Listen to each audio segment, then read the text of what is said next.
Hi guys! Welcome back to another unboxing. And before I start guys, medyo formalan tayo because I just attend my virtual job interview. Jobless ako guys. I was laid off by my previous company. Retrenchment. So, tulungan nyo na ako by liking and subscribe and sharing this video.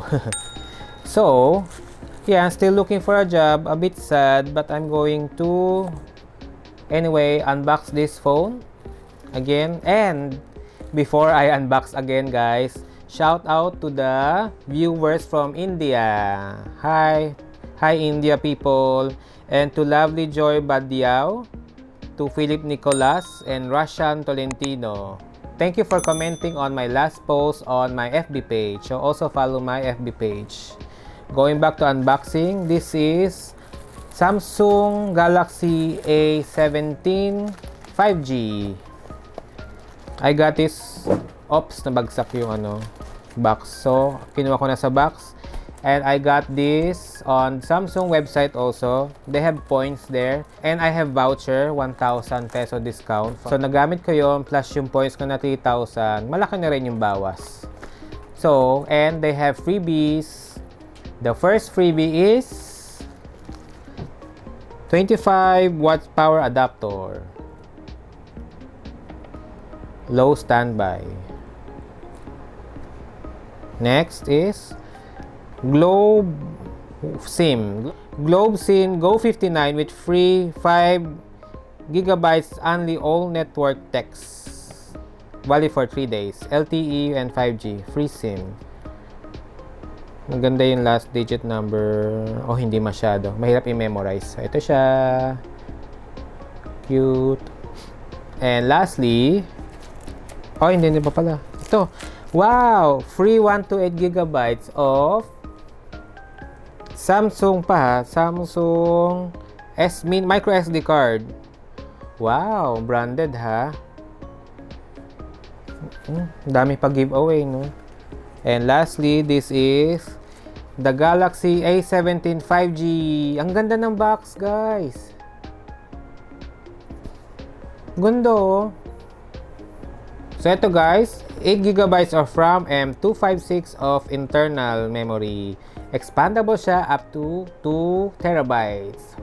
Kaya gusto ko yung mga A series ng Galaxy kasi pwede siyang lagyan na external SD card, except yung A56 and A36 if I'm not mistaken. Kaya hindi ko siya in-unbox kasi medyo pricey din nung unang lumabas sila. So, this one. And of course, this is the 5G. So, let's go and unbox this one. Wait lang guys. Gusto ko to. Environmentally friendly talaga si Samsung. And then guys, I love the freebies. Yun ang perks of buying from Samsung website. Okay, let's unbox it. I'm going to focus this on the camera. Okay?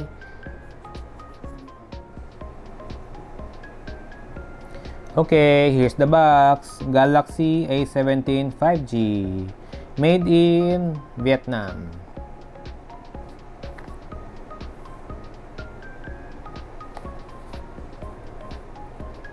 And then, here's the button. Yan. Unbox na natin. Let's remove the seal.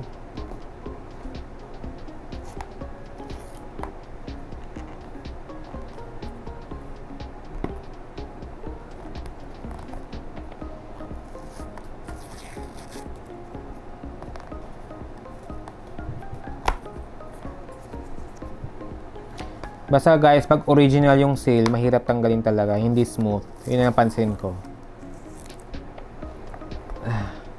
Diba yun, may natitirang papel. May natitira talagang sticker yun. Pag fake, smooth Nabiktima na ako sa Green Hills niyan. S20 ba? O no, 20. Nako. Pagbukas ko globe, open line daw. Anyway, here's the phone. Sorry guys, nag-rant ako. Open na natin.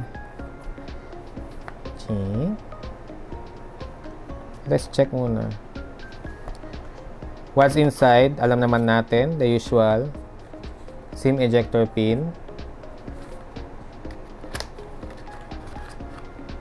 Dati guys, no, meron pang free na ano, no, casing or ano, screen protector. Ito lang inside, and paper, no more. No more. And my favorite part.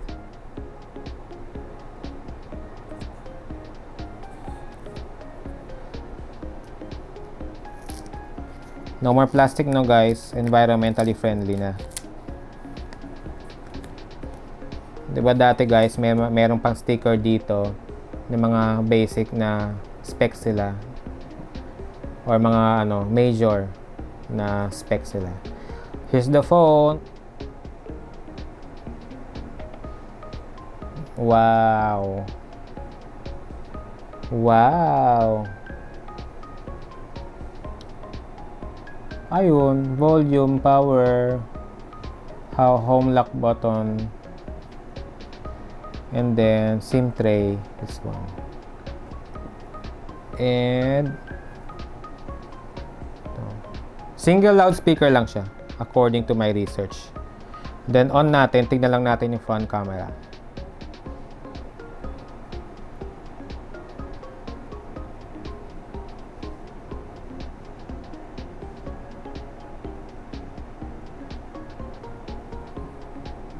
Kita ba guys? Yung camera lang dito sa front. Meanwhile, ito yung camera sa likod. Ganda na rin, no guys. Ito yung may border na puti. I hope it's not a sticker. Hindi.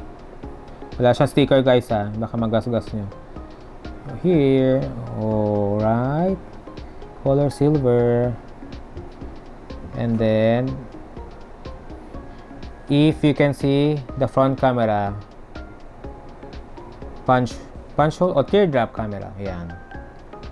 Restarting. Yan. Welcome. Oh, so here's the camera.